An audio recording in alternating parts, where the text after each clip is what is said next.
Ruben Onsu mendadak bahas soal kematian hingga beri pesan penting untuk Bertrand Peto.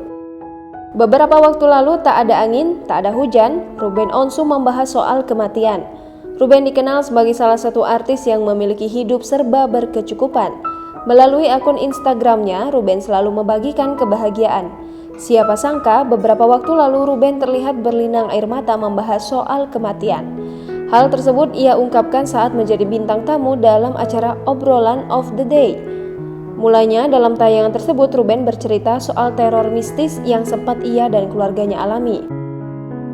Ruben mengaku bahwa ia telah bersiap dengan apapun yang terjadi. Pasalnya ia merasa terlalu banyak masalah yang bertubi-tubi menerpanya. Setelahnya, Deddy Corbuzier sebagai pembawa acara meminta Ruben mengungkapkan sesuatu soal anggota keluarganya, mulai dari sang istri hingga anak-anaknya. Saat tiba mengungkapkan sesuatu untuk Bertrand Peto, Ruben malah membahas soal kematian hingga ia memberikan pesan untuk anak sulungnya tersebut. Titip Bunda, Thalia, Tania, jaga mereka. Cintai mereka seperti ayah mencintai mereka. Sambungnya dengan menahan tangis. Setelahnya, Ruben mengucapkan terima kasih pada anak-anaknya yang selalu memberikan cinta untuknya. Sebelumnya, Ruben juga pernah membahas kematian saat berbincang dengan Ussy Sulistyawati dan Andhika Pratama. Katanya, Ruben takut tidak bisa melihat dan mendampingi anak-anaknya hingga dewasa. Oleh karena itu, Ruben Onsu telah mempersiapkan segala hal jika nantinya ia tidak berumur panjang. Bahkan dikabarkan bahwa Ruben telah menyiapkan tabungan masa depan untuk ketiga anak-anaknya.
Jangan lupa subscribe, share, komen, dan like ya!